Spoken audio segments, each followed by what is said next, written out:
Greetings and welcome to the Pastor Mike Drop Podcast. My name is Mike Householder. I'm your host, and I'm joined as always by Emily Langpaul. Hello. How are you today, Emily? I'm great. How are you? Great, and I'm really excited. Look who we have as our guest. Yes. Is this awesome or what? Will you introduce our guest, please? I will. We have two great guys with us today. Kahlil Carter leads our Hope Sports Ministry here, and Lance Farrell, guru of Farrell's Extreme Bodyshaping. Hello, guys.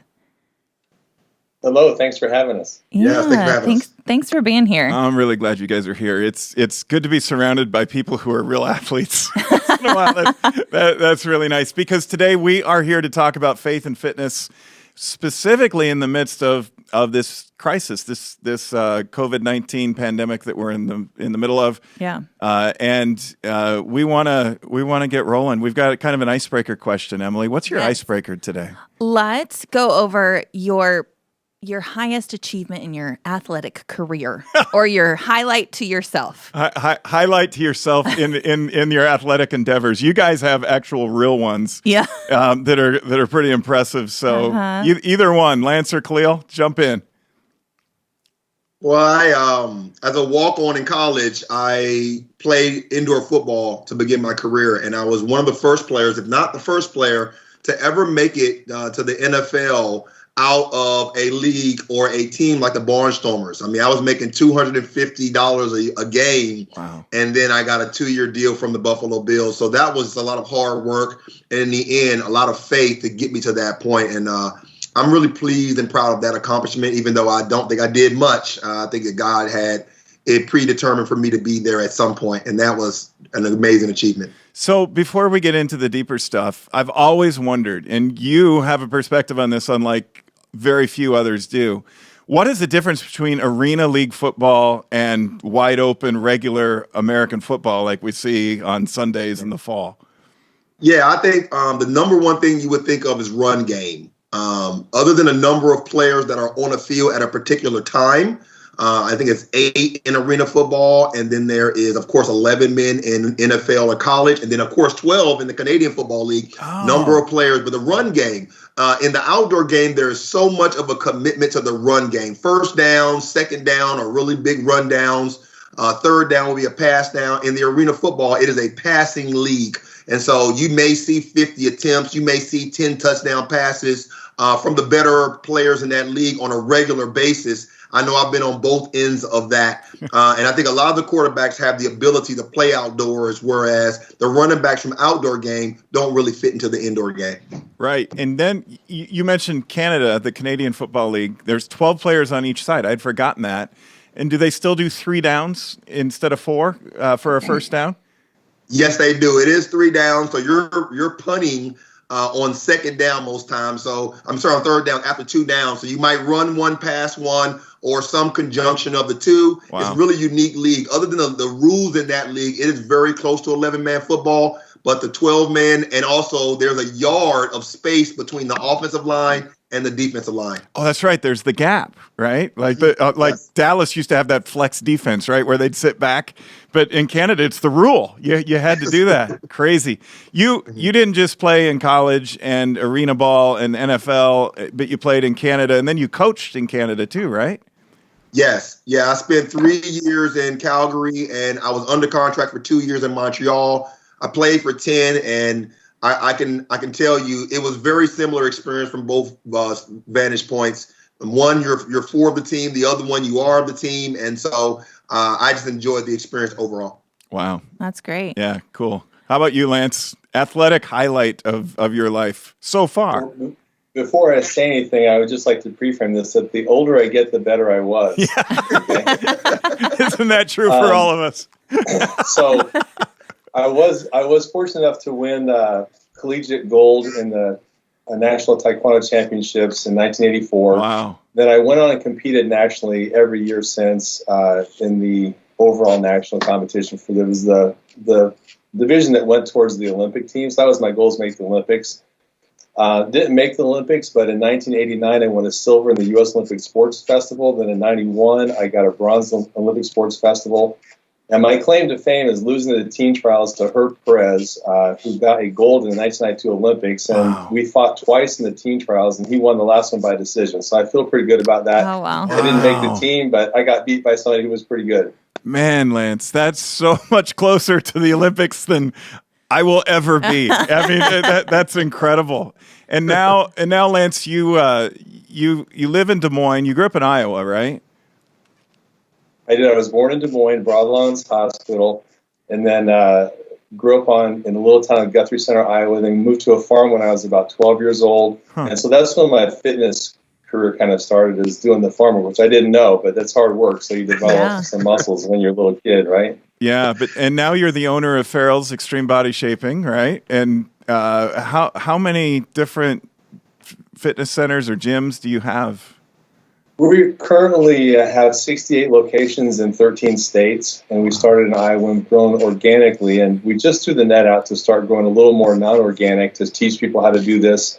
Really base our whole program on results, helping people get good results with their fitness, losing body fat. And we've been blessed to be able to do that. Well, one of your students is sitting across the table 6 feet away from me, socially distanced, right? Yes, Emily? I go to Farrell. Yes, and I love it. Right, you're like you testify about how good it is all the time. Yeah, yes, we have a bunch of staff who do. Yeah, and I think that's probably because you invited them, right? Yeah, got them it's the whole community. Yeah, she's a Farrell's evangelist. I just want you to know, no doubt about it. We appreciate that. Yeah, thank you so much, Emily. Mike, I'd like to ask you the question. Highlight of your athletic career. Oh, there's so many. It's just going to be really hard to land on that. Gosh, in fifth grade, we had a really good basketball team in fifth grade that I was on, and that was really fun. We won a city championship, but that wasn't it. I got to play basketball through college. It was really fun, but for me, it was high school basketball that was the highlight, because I got to play at a school called Taft High School, which is a public high school on the north side of the city. And there were 63 public high schools in Chicago at the time, and some really good basketball players. I got to guard Isaiah Thomas once. I feel like I helped his career, by helping build his confidence. Wasn't able to stop him at all. And one game, I don't know, all the magic just sort of lined up, and God decided to open the heavens and bless me, and I did okay. I had 29 points in that game, and I know that I'm not exaggerating, because I still can see the box score that was 29 points. I was unconscious, and then I went back to normal after that. But so yeah, the highlight of my athletic career is high school, and you guys are professional or almost Olympics, and you've done. Is Farrell's your highlight, or is there something else? There's got to. There doesn't have to be something else. I went out for volleyball my freshman year of high school. I was still afraid of the ball. I got put on Team F, as in Frank, and it was by ability for good reason. Good for you, though, for participating, right? For jumping in there. I recognized it wasn't for me. Oh, that's great. You know, here's the other reason I'm really excited to have you guys on, because every single episode at this point of the episode, Kahlil makes an appearance. Yes. A recorded appearance, but it is Kahlil Carter who is our 2-minute drill guy. So it is time. Kahlil, why don't you tell us? It's time. 2-minute drill. 2-minute drill.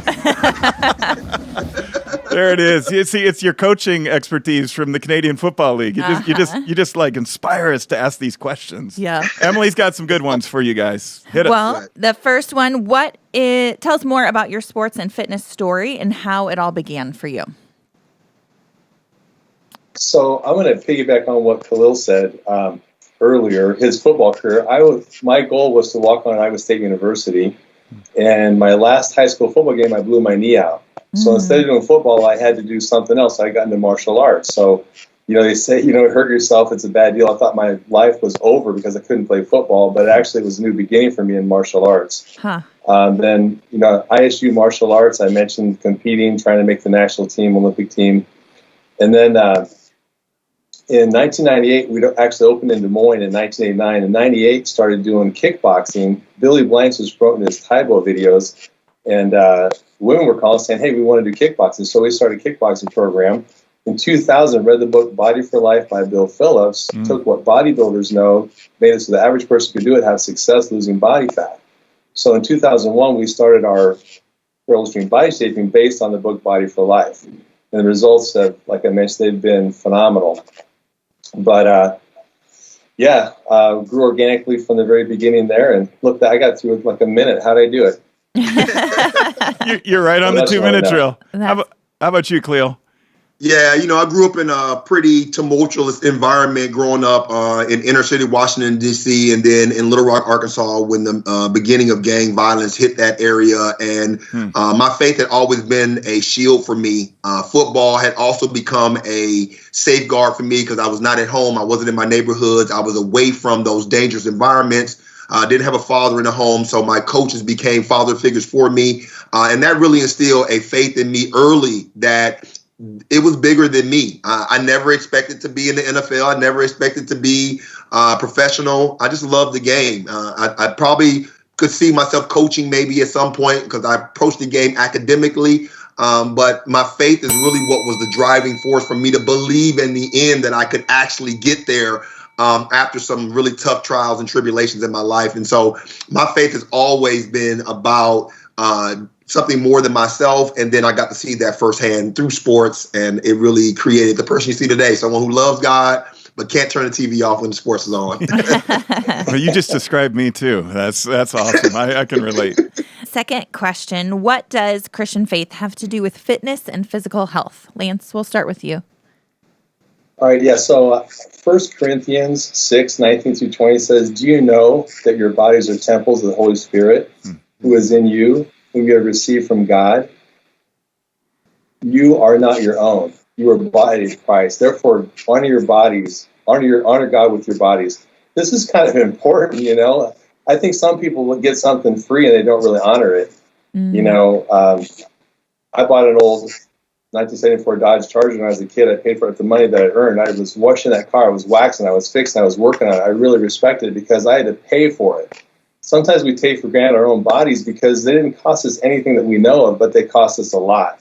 And we have part of God living in us. It's unbelievable. So we need to respect our bodies. Yeah, I would agree. Definitely that scripture comes to mind for me as well. Something that I took to heart when I was playing. I mean, my body was a temple. Even alcohol, for the most part of my career was not even allowed. Proverbs 3:7 comes up to mind to me is, it says, talk about not being impressed with your own wisdom, but instead to fear the Lord or have reverence in the Lord and turn away from evil, sin and flesh and those things that will taint your body and spirit. And then it says, then you will have healing for your body and strength for your bones. And so that's kind of how I looked at it. I knew what wasn't good for me. And in wisdom and obedience, you stay away from those things. Now, I love fast food. I love hamburgers. And so I was a little guilty of that. But I believe that, when fitness and spirituality come together, it is out of reverence and respect for God's commandment of the body being a temple. I think it's so important to be obedient to what we know the Bible says for you to do. I mean, it talks about not eating pork and things of that nature. But I really think that in moderation makes a lot of sense. And I think obedience is the number one way to go. Yeah, no, that's really well said. What are some of the things? Well, there goes our bell. We'll catch up on that part later. I'll follow up later. Okay. Next question. What can we do to stay or even get in shape when we can't get to the gym right now? Yeah, if your body's a temple, how do you worship? So I like when people come to the gym, but they can't right now, right? So what do? Go out and run. Go out and walk. If you don't have the knees or the hips to run, then walking actually gives you the same muscle strength building as running. It's just not the cardiovascular. So walking is great. Then I challenge people that do this. I say, listen, do as many push-ups as you can do in a minute or whatever it is. Then turn over and do as many sit-ups as you can and do 3 sets like that. So you're doing one more than you think you can. You go back and forth with 3 sets. It takes you less than 10 minutes, and it's a heck of a workout. And working those chest muscles, arms, triceps, you're getting it all. And working your core with your abs. That's my suggestion on working out. If you can't get out, is just do that. And then stretch when you're done, because stretching helps with your flexibility, helps get the lactic acid out of your muscles. It's a very healthy thing to do, and you just feel better when you stretch. Yeah, I definitely agree. Body weight exercises are the primary way to stay in shape when you can't get to the gym. It's really a great way to condition yourself and discipline yourself, because people want to go to the gym and have a trainer help them or to pace them through a workout. Well, you learn to do that on your own. And that amount of accountability is what it takes to lose weight or build muscle endurance or strength as well. I also say that you can use household items around your house for weights. I picked up a couple of big things of Crisco oil and I was doing curls with those, body weight exercises like squats, getting bands of all sorts. Band work is great around your legs, around your arms, around your waist. Sit-ups and push-ups, like Lance said, but really being disciplined enough to say, today I'm going to do upper body. Tomorrow I'm going to be lower body. Here are 5 to 7 great exercises, high repetition, low repetition, heavy as you can get it, light as you can get it, really exhausting your muscles and getting that workout while you're at home is awesome. And walking, I definitely live by that. Yeah, I'm just going to interject here for a second. 7 or 8 years ago, when I ran into some health issues, I was in the habit of doing next to nothing physically. I mean, I wasn't able to play sports like I used to, and so I stopped. Since I couldn't compete like I used to, it got frustrating, and I just didn't do it anymore. And so I was eating about the same as I always did, but I wasn't moving, and I wasn't working out. When I ran into these health issues, one of my doctors said, just start walking, like you guys both spoke to, and move your body. Do those things that are gonna get your body into motion. If we are going to be faithful stewards of what God has given us, and part of what God has given us as a gift is our body. And so it is an act of worship. It is a Romans 12, 1 and 2 kind of thing. It is part of how we are transformed. And so to take care of our bodies, which are a temple, Lance, as you referred to from that passage in the New Testament, then we have to move it. So since that day, I've tried to walk every day. I've got a step counter on my watch. And I got up to 800 and some days in a row of meeting my goal. And then some things happened. That I wasn't able to do it for a few days. And so I started over again. But that's the way I'm wired up. I would just encourage people. You don't have to become an Olympic athlete. You don't have to become a professional football player. But move your body. Go for a walk, especially with the weather getting nicer like it is right now. Move. Yep. I try to tell myself. Mike, might I interject? I'm sorry, please. Emily, I apologize. No, go right ahead. There are so many websites and things on the internet, 30-minute classes, 20-minute, 15-minute workouts. Just Google whatever time limit or area you want to work out, and hundreds of items will come up for you safely and soundly to be able to get efficient. Yeah, including the ministry that you lead, Kahlil. You've got, especially during this season, this coronavirus season of uncertainty, you've been posting a lot of videos on give a plug on social media. Where do people go to find these little workouts that you're posting on there? Yeah, at Hope Sports WDM, and then at Hope Kids West Des Moines as well, WDM on Instagram. We're doing weekly and daily workouts. And just get on there and find something. DM us and let us know what your interests are, and we can find the right type of exercise program for you. So that's like out there. And then Lance, I want to give you a chance too to plug some stuff, because for people who really want to get serious about it, I mean, who are ready to go, I know you start with beginners, so I don't mean to suggest you have to somehow graduate in order to be ready for Farrell's, but what is Farrell's offering during this season of uncertainty too online? So when this happened too, we realized, well, we've got to help our people. How do we best help them without them coming to our facility? So we hired a professional video crew to come in and record classes, and we recorded enough to do 8 weeks of classes, rotating through the first session through the next one. So then we're doing a lot of Facebook Live videos as well. We realized a lot of people were coming in and watching these and doing classes that had never been in our program. So we created some basic technique videos to show them how to do a jab, how do you do a roundhouse kick, how do you do a cross punch, and then how do you use the bands that Kahlil was referring to earlier, because those are a great way to get your muscles working for strength training. So we've had to kind of adjust and turn, and it's been really good. We've had great feedback from people that have been doing these classes. I don't know if Emily's joining with any of those yet or not. But yes, thank you for asking. Tell us about your experience doing Farrell's videos at home. Yeah, I think it's really great. It keeps the rhythm of what you're used to. I also have a friend who was a bit intimidated to start going to Farrell's or get to a gym. And so it's actually a really good time for someone to try stuff out online. So she's been tuning in to the classes provided for the first time. And so it's a really great way to even try something new. So since these are informal conversations and we usually have a format. We do our 2-minute drill and then we go into a deeper dive. We're already deep diving right now. We're into it because I wanted to talk about this after we got through the 2-minute drill, but as the Holy Spirit would have it, here we are. It's interesting. So Kahlil, you're doing this since you can't bring kids and coaches to the ministry that you lead here that is transforming lives. You're going to use video to bring it to them. And Lance, you're doing the same thing with your business with Farrell's, is you are bringing that to people who can't come to your fitness centers and to your gyms. So this is what we're trying to do as a church as well. Our worship services, our daily devotions, our 90 Seconds of Hope and Hope Live, this podcast, all the things that we're doing so that we can stay connected to people and we can give people tools to continue to grow in their faith. And we can give people, just as you're giving people tools to continue to stay physically fit, which is a part. It isn't separate. I always get nervous when people say, well, I've got my spiritual life and then I've got my physical, conditioning life over here, and that they're somehow distinctive. But really, if we get it right, Christ stands at the heart of all those things. And so faith, it becomes the heart of our spiritual lives, and Jesus becomes the heart of our spiritual lives.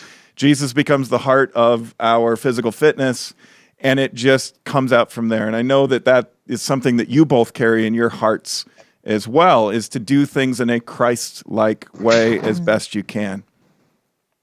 So. Amen. Christ-centered approach is what our Hope Sports Ministry is based on, and also spreading the gospel to anyone and everyone that loves sports or anyone who doesn't know. We want to share the vision of the church as well as our ministry through sports as a vehicle. And it doesn't have to be someone being the greatest or being competitive. It can be just out and doing fitness and wellness. To me, that is enough to say that you're an athlete when you're taking advantage of what's out there for you and the advantage that our science and our technology have brought to us in this era, especially with a pandemic around. This is a great time to learn about you. That's so well said, Kahlil. Lance, I remember way back in the day before Farrell's was in 13 states and had all these different locations. Our two boys were in your Taekwondo program at Farrell's. I think you had 2 or 3 locations in the Des Moines area at the time, and they loved it. I mean, it was a game changer for them on all sorts of levels. But I remember back then how important it was to you to bring your faith into your business, to let that be the foundation. And I know that continues. Go ahead and speak to that, if you would, just a little bit. How does that play out in the work that you do through the company that you own? Yeah, so I think the Christian approach that we have with our business is more of a U2 type approach. It's got the message of good Christian faith, good Christian messages, but we don't want to have anybody feel like, well, I can't go there because it's just the Christian thing. So we don't want to have anybody look at us and say, hey, that's not for me, it's not Christian. But we want to bring the Christian values to it, kind of like U2 does with their music. So one of the things we did with the body shaping is we put Romans 12:2 on the back of the manual. Do not conform to the patterns of this world, but be transformed by the renewing of your mind and you know God's good, perfect, and pleasing will. That's on the back of our manual, not spelled out, but just Romans 12:2. So it inspires them to go look it up and see what it is. The one thing that most people don't know that we did was when we first started this in 2001, I sequestered myself in a hotel in Des Moines, living in West Des Moines, sequestered myself in a hotel in West Des Moines, and just read the Bible every morning, and then prayed, and then wrote the manual. So for a week, 7 days straight, I did this project, and I completed the entire manual in that time. So I really believe that the tool we give our students to use when they start a program was God-breathed. And, I mean, he gets all the credit for any success we have. We're 68 stores, 13 states, but that's because of God. If it was me, we'd have one location. I'd be teaching all the classes myself, So God gets all the credit for any success that we have. Yeah, amen. And Kahlil, I know that you've been through the same kind of experience where you and God hang out to try to figure out, okay, God, what's next? What do I do? you've accomplished so much in the sports world, and now for you to so humbly take all of those accomplishments and say, I think God's giving me a new mission. But put a pin in that, because we're getting to that question in the 2-minute drill in just a couple of minutes. But I want you to be thinking about that as we go.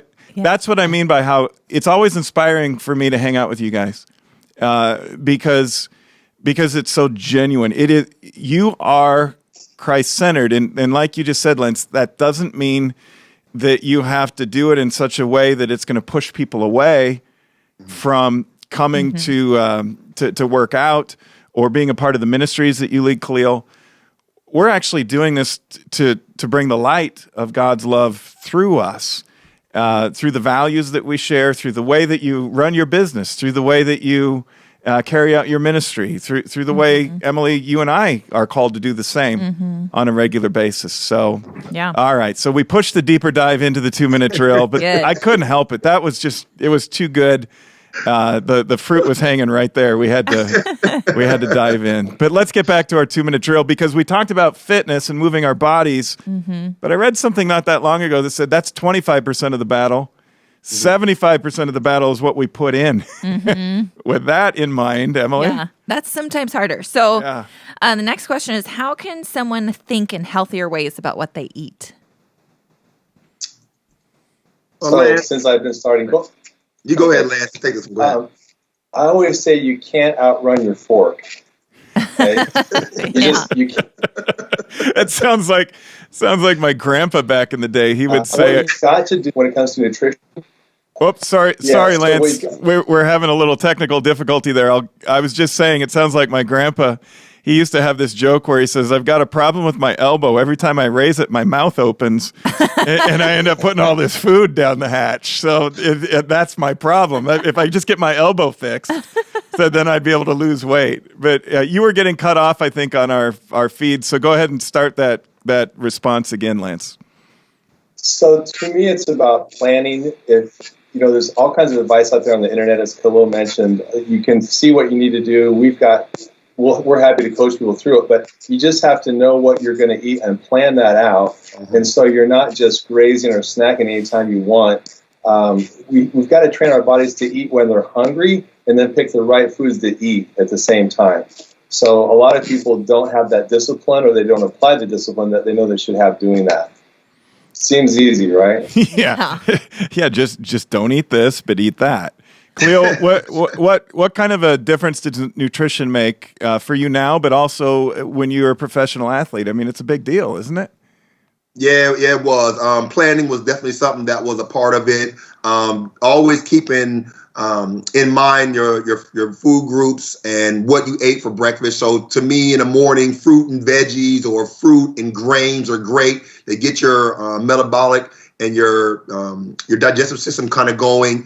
For lunch, more greens, green, lettuce, pitas, salads, as much healthy vegetables and things as you need. Sandwiches, light meats are really great. Stay away from oily and cholesterol-based spreads. And then before at nighttime, you can eat a generous portion. I always say one portion makes a meal, but you can eat a generous portion of, red meats, fish, chicken, alternating those things, so that you have a balanced meal and you don't get tired of eating those things, because it's important that you like what you eat. But it's also important to eat to live and not live to eat. So daily, figure out what you're going to eat, portion it out, and then know what type of activity you may have to do to burn some calories. There actually is a mathematical equation that talks about calorie intake and calories burned to be able to gain or lose weight. It's an easy Google search, but I think that's something. The more you know, the better you are able to plan out your meals and then have the discipline to live by it.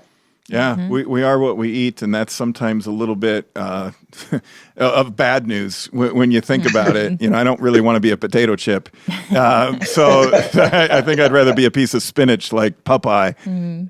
So thanks for that word, Emily. You also, part of your experience at Farrell's and working out, it's on the nutrition side too, right? Oh, for sure. So this is a big deal for you, and I know we've talked about this at various times. Yeah, and for me, what both of you said was true and helpful, and it really is a mentality shift, but planning ahead and knowing that you're getting in the right foods is just crucial, because otherwise I'm eating queso. Yeah, I know. It's just the stuff that just calls to us, right? Especially during this season of so many people staying home. Yes. So many people are suddenly working in the same home where their refrigerator is, or where the food pantry is, and it's so easy to get there and just snack all day long. I try to remind myself, and again, this was a conversion experience for me years ago when I had my health issues that I was born with that were kind of came to the surface. I realized one of the real keys for me, and I hope this helps somebody, is pay more attention to how you're going to feel after you're done eating it than how you feel before you eat it. Like, oh, I really want to eat this terrible thing, this chocolate cheesecakey kind of thing. Yeah. But you know how you're going to feel when you're done eating that. You know how cruddy you're going to feel, how lethargic, how it's just going to take all the energy out of you. Compare that to, I mentioned before, eating spinach or eating fruits or vegetables, or eating some good whole grains, eating something that's going to give you energy and is going to actually produce a whole different experience. So I try to ask myself when I'm being good, and I think I've done okay over the last few years, lost 45 pounds without even trying because I was moving, I was walking, and I was pushing away from the table the things that I used to say, oh, well, that tastes good, so I'll eat it. Instead of that, and then I was saying, how am I going to feel after I eat this? And if it was, oh, that'll feel great after I eat it, I started emphasizing those things, and without even trying, I wasn't on a diet. It just started to change my body. Yeah. It started to change the way I was carrying weight. Move and eat healthy. I think those two things are so important. And I think it's funny how they go hand in hand. So I chose to go to Farrell's early in the morning and work out. Well, I knew when I was eating at night, like I need to feel good in the morning so I can work out hard. Yeah. And so it helps doing both. What happens is a lot of times we used to eat certain foods. So, I think younger people especially, they're attracted to fast foods for the salt, for the sugar, for the grease, whatever. And they get in the habit, and that tastes good to them.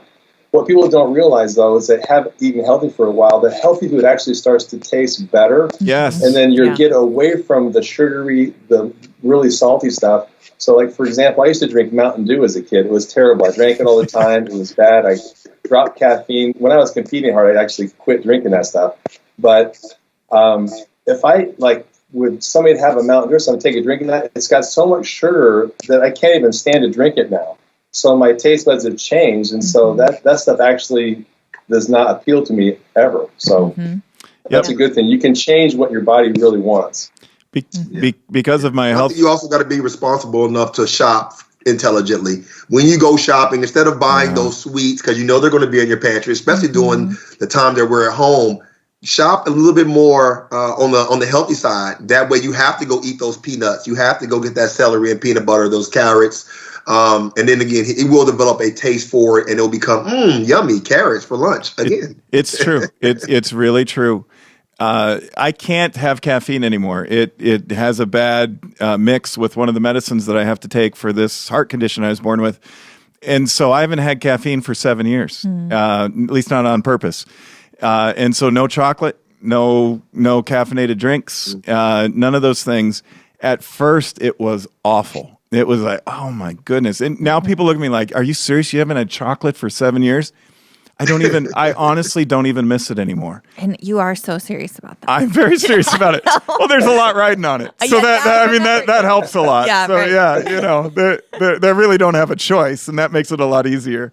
I'm not, this is not the official stance of the Pastor Mike Drop podcast that everybody should give up chocolate and, any kind of caffeinated drinks. Not at all.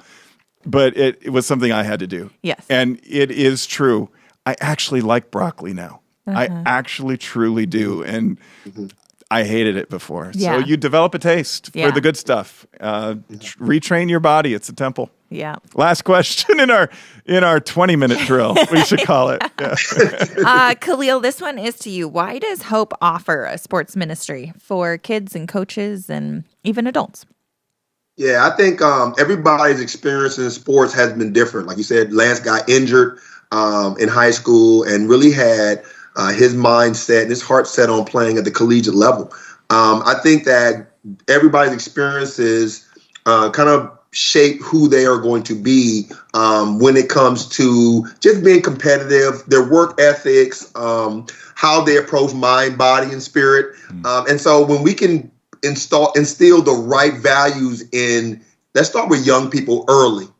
We may not be able to change the 50-year-old ex-basketball player, but we may be able to change the 8-year-old girl soccer player and get her to put Jesus first, and knowing that he will fulfill all the promises that are out there that are in the New and Old Testament, and as well as fulfill the promises that she has for herself.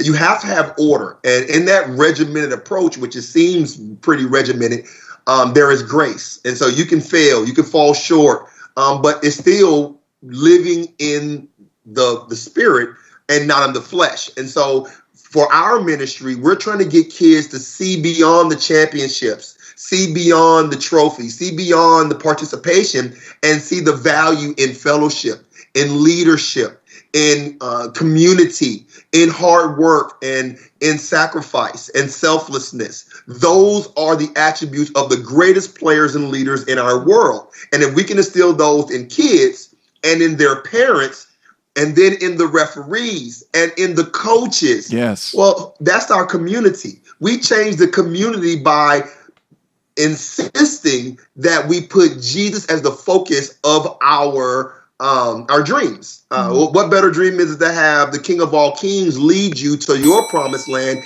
and his? And I think our ministry is just intent on putting God at the center instead of some basketball or football. Yeah. Now everybody can see why you're leading this ministry, Kahlil. That was so well articulated. It was a few years ago, before I even knew you, Kahlil, that Pastor Jeremy and I and Emily, I know you were involved in some of these conversations, and I'm a big fan of sports. I mean, it's been a big part of my life, big part of our kids' lives. I see the value in it. I know what it's done for me. I know what it's done for our kids.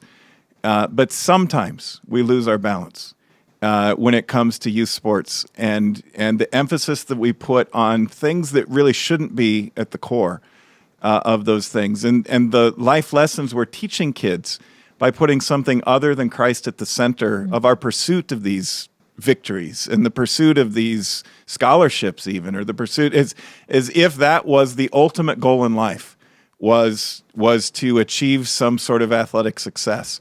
It's funny, we started with an icebreaker, almost jokingly talk about our athletic highlights, right? And it's fun to talk about and it's fun to remember. But when it's all said and done, none of that stuff compares to the value of having a relationship with Jesus Christ. I remember my dad told me this once when I was a kid. He says, Mike, I can teach you how to throw a ball. I can teach you values that come from teamwork in sports. Sports were big for my dad, too. He was all-state basketball player in Alaska growing up. Actually, all-territory, because it wasn't a state yet, back in the pioneer days. But he says, I can teach you these things. I want you to pursue sports if that's your passion. If it's not, he was almost a hippie about these things. He's like, if it's not, then don't. I'm not going to force it on you. But I developed my own passion for these things, and he encouraged it, but he didn't push it. And I think that's so key for parents. Encourage it without pushing it. Make sure you don't turn your kids into human doings instead of human beings, right? Let them be children of God first and foremost. Because my dad said, I can teach you how to throw a ball. I can teach you teamwork. I can teach you, put you in situations where you'll learn these things. I can teach you right from wrong. But the greatest thing I can pass along to you is a relationship with God through Jesus Christ. The greatest thing that I can give you is something that's going to last forever. And to plant those seeds of faith that, it's a tough world. And so, sometimes parents feel bad about that. They're like, well, I tried, and my kids don't necessarily embrace their faith like I wish they would as they grow up. Yeah, but you planted the seeds. You planted the seeds, and that's all we can do as parents. And you made it a priority for them, and you brought them to the services of God's house, and you taught them the foundations of the faith. And so guess what? that's what's in their core. And hopefully someday, and this is what we pray for, they'll peel back those layers and they'll find that again. I'm so glad that you're leading the ministry that you do. And Lance, I'm so glad that you're doing the work that you do as a stealth minister of the gospel out there in the world, letting your light shine. Because you're both in areas of athletics where people are striving and are hanging out and are wanting to find life. And you're helping them develop those things. But you both carry something deeper, and you carry something more. And as a church, that's what we're trying to do by bringing all these things together and finding the synthesis of these things. We're trying to live up to what Scripture calls us to do, which is to honor our bodies as temples, but also to the verse that you have at Farrell's, Romans 12:2, to be transformed. Sports ultimately isn't going to give us anything that's going to last forever, but Jesus Christ will. And so we want to take advantage of these opportunities and go to where people are and bring the gospel into those places. So I see we're out of time. I wish we had more time.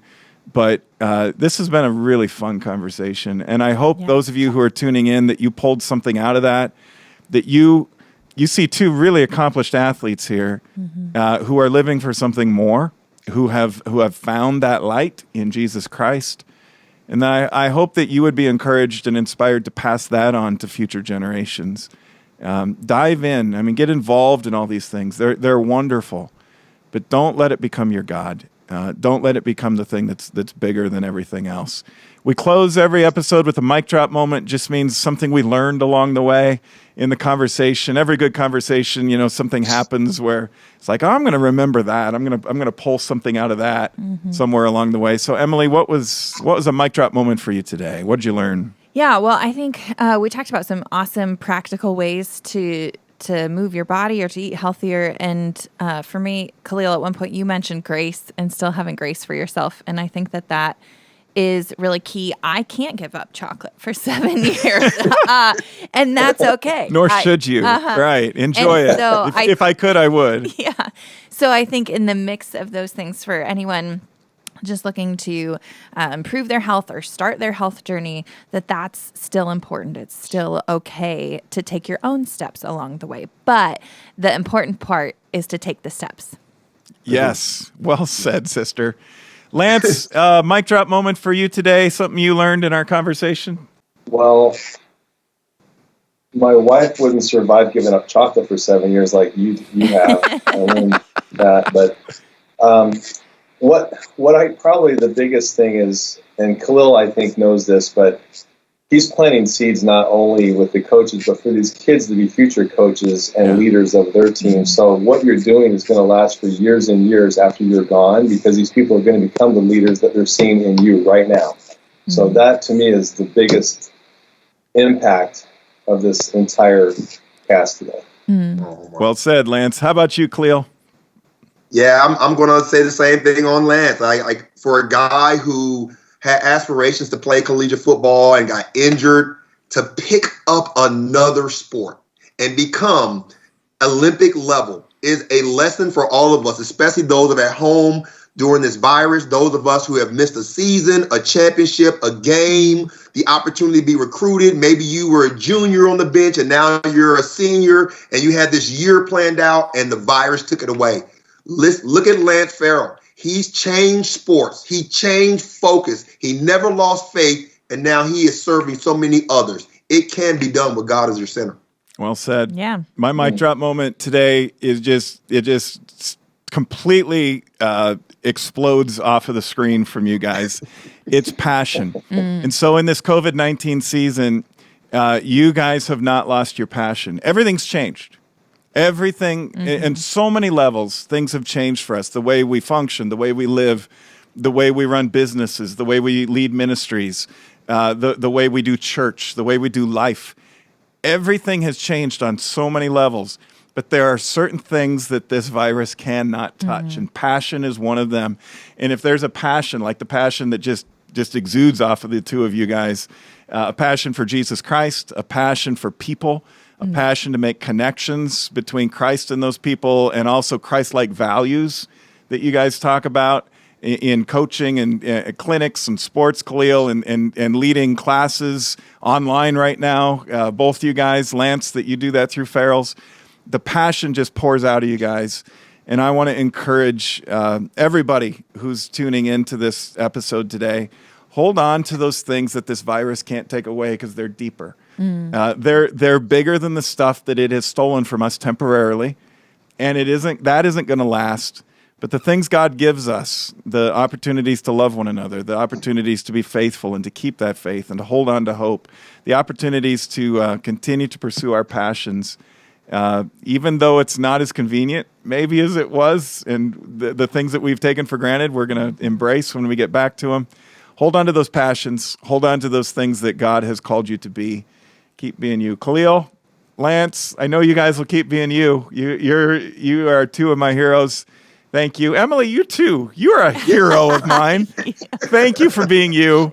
To the new Pew Studio crew, thanks, guys, for being you. And thanks for rolling with us today, everybody. We really appreciate you tuning in and just sitting down at the table with us and pulling up a Pastor Mic Drop mug, which we're going to have available in the not-too-distant future. So watch for that. We're going to sell them at cost, don't worry. But we hear that people seem to notice our mugs. So there you have it.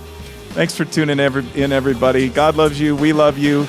Keep the faith and take care of yourselves. Take care of your bodies, too. We'll catch you next time.